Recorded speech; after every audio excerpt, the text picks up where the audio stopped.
I am going to turn down the audio on this.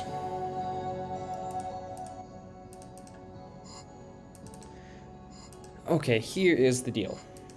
I am Dr. Puzzler,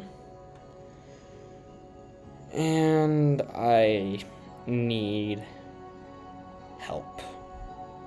So, you may have seen that I am working on a game called The Source. You can play the demo on Steam. Just look up The Source. And I am hitting something of a roadblock with the game. This isn't a development or design roadblock I'm hitting here that I'm struggling with. It isn't a programming or development. It's about the game's overall design.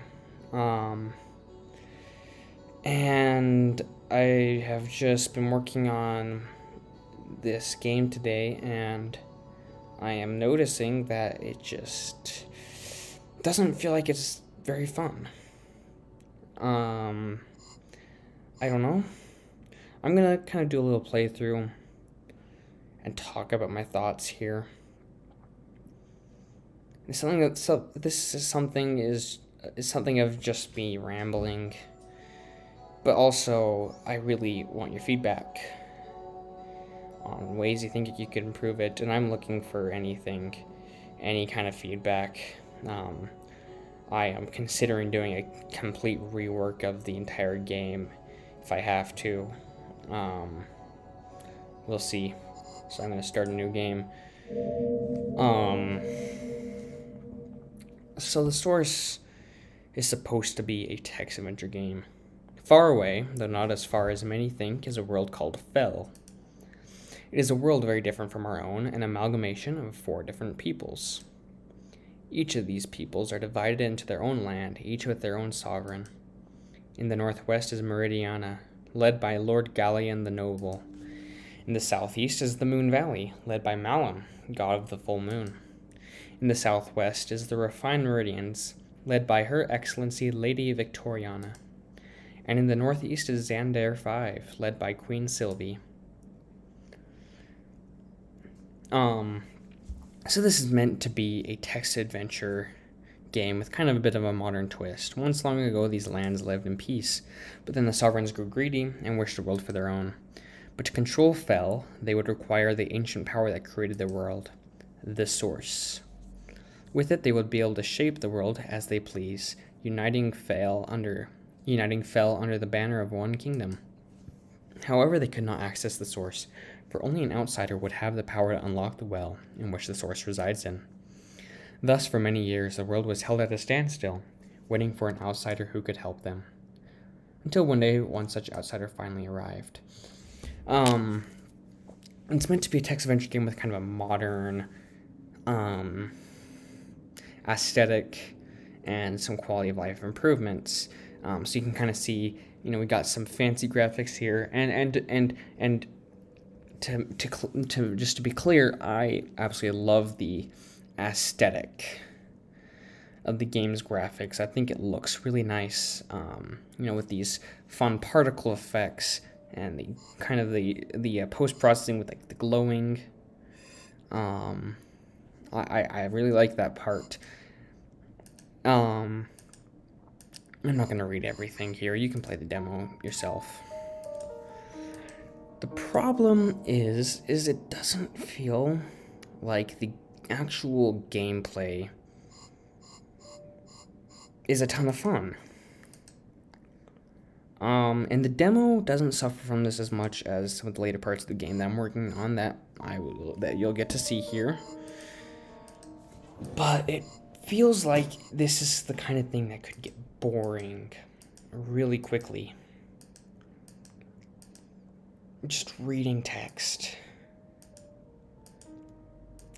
And I'll explain this in a moment.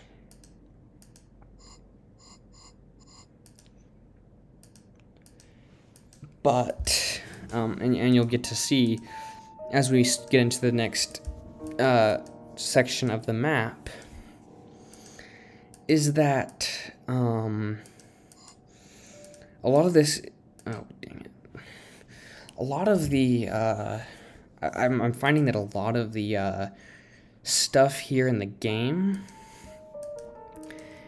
is difficult to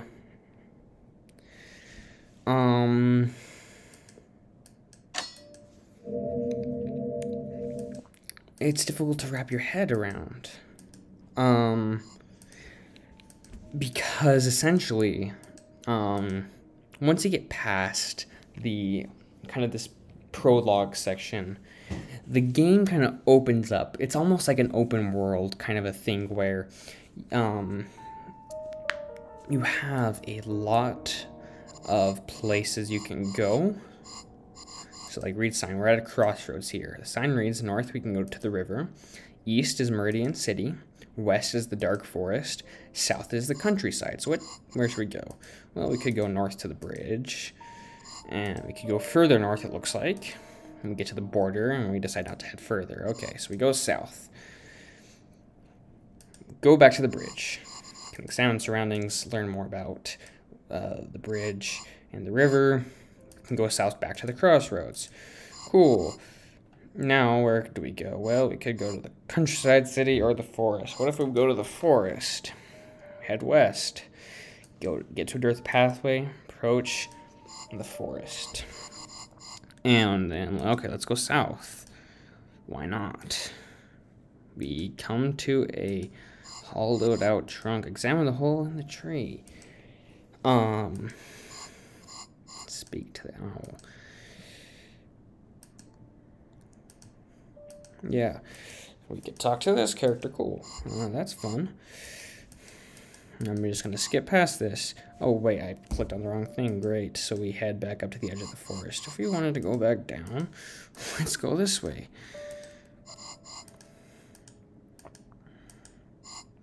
Where else can we go? We could go west. Let's go west. Oh, fun. Let's go north. Where are we even? Like here's the thing I'm finding is it's hard, especially for me, as the developer even when I have a map, a cheat sheet map right in front of me, and I don't have that right now, by the way. It's really hard to wrap your head around where you are. And then that's just a mild example. Like, let's go south.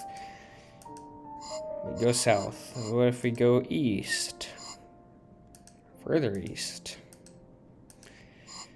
Let's go north.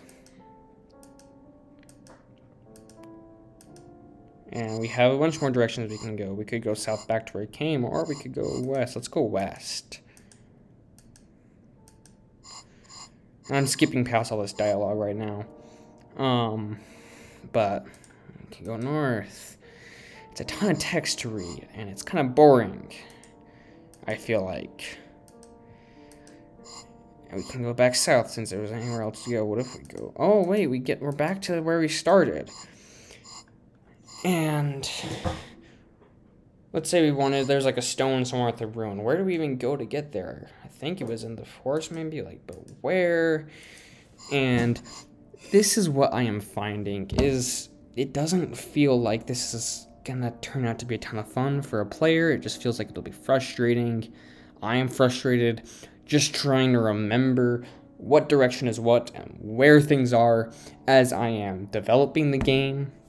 Even when I have multiple cheat sheets of different styles, because when I was making the Great Deer, you kind of part of the point is like you can kind of get lost in the temple, but there's visual cues, and so you can kind of remember like where you are and where kind of remember where things are and kind of a general idea of where you're going. But you don't have any of that here. It's just text, and I don't think it is going to work very well. I don't know.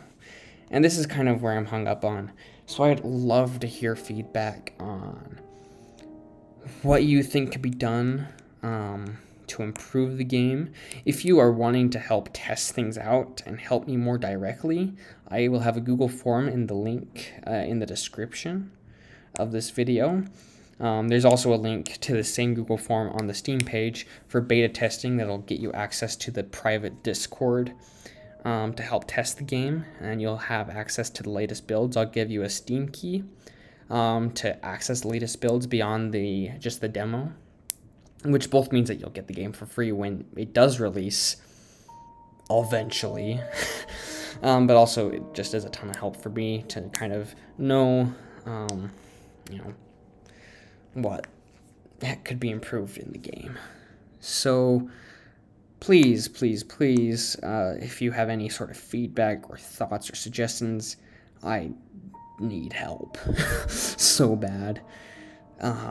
That's all for this video. I'm tired. And we'll see you next time.